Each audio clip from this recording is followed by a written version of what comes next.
Bonjour, je suis Virginie Verdois, psychologue, spécialiste de la relation amoureuse. Et aujourd'hui, en cette grande journée, je vais vous parler du grand amour. C'est quoi le grand amour?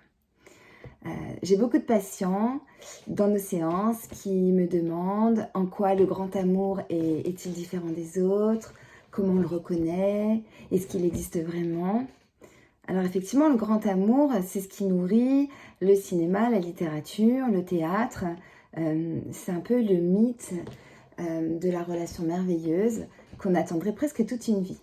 On est bercé par ça.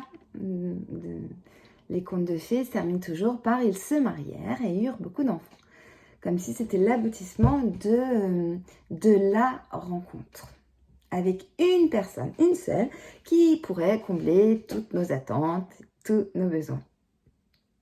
Alors bien sûr, grand amour voudrait dire complicité, super connexion émotionnelle, sensuelle, sexuelle, intellectuelle, spirituelle. Voilà, tout ce partage absolu. Ce serait ça une base du grand amour. Moi, je déteste l'expression qu'on entend souvent. Je cherche la bonne personne. La bonne personne. Comme si, en fait, vous êtes venu au monde et il y aurait une personne qui pourrait absolument vous rendre merveilleusement heureux pour la vie. Et ce serait ça le grand amour. Une bonne personne. Eh bien, pour moi, ça ne veut absolument rien dire parce que c'est une personne qui va pouvoir vous faire du bien et vous allez pouvoir lui faire du bien aussi, mais à un moment donné d'une vie. C'est-à-dire que nos choix amoureux évoluent. À 25 ans, moi, j'avais pas du tout les mêmes envies et choix amoureux. Je n'étais pas attirée par les mêmes personnes qu'aujourd'hui. Évidemment, donc cette bonne personne à l'époque ne serait absolument plus la bonne personne aujourd'hui. C'est quoi une bonne personne? Et puis une personne évolue. Vous allez évoluer et l'autre aussi.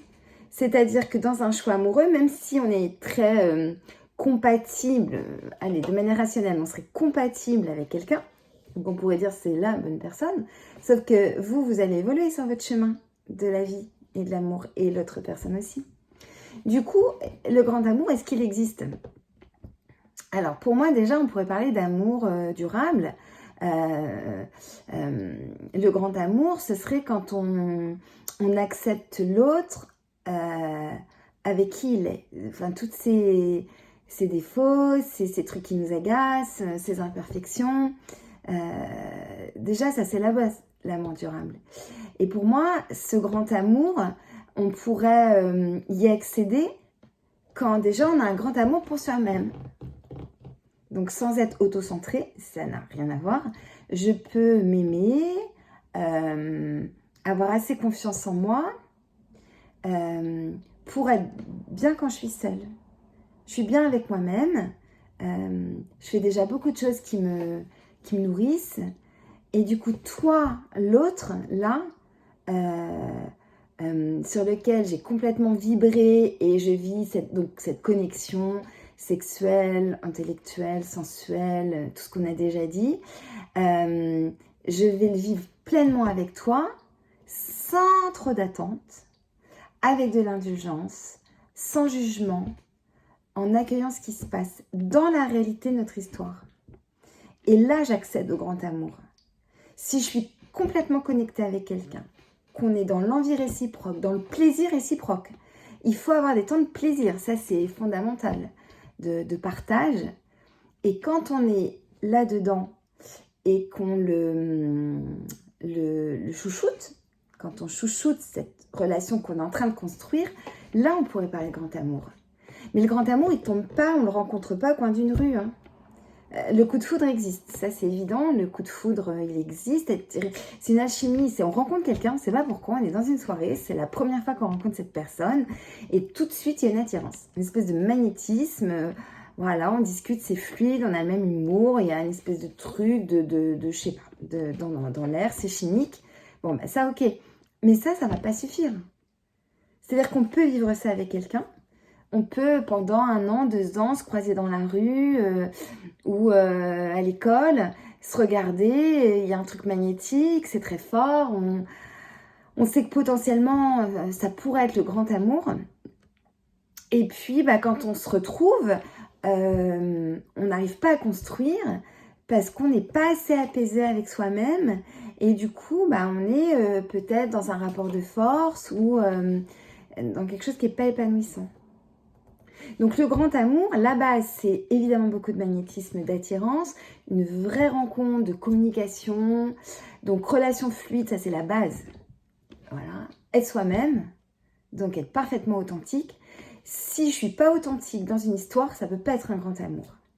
Si je suis pas moi-même, ça n'a pas de sens. Donc je suis moi-même, quitte à ce que l'autre soit pas content, quitte à ce qu'il soit un peu déçu. Mais c'est pas grave, je suis moi-même. La personne doit m'accepter comme je suis. Ce qui est important, c'est d'avoir les mêmes valeurs, les mêmes envies, les mêmes points de vue, les mêmes projets. Si on n'en est pas au même point de sa vie, c'est difficile. Fondamental aussi, c'est qu'on est évidemment heureux de se faire du bien ensemble, on prend plaisir, on essaie de développer un maximum de temps où on se chouchoute ensemble, on se fait du bien. Mais on est très content aussi quand l'autre il se fait du bien tout seul ou avec d'autres. Ça, c'est important. La confiance réciproque, c'est quand même la base. Puis on est juste bien ensemble en fait. Donc, ce qu'on peut retenir, c'est que pour moi, la bonne personne n'existe pas.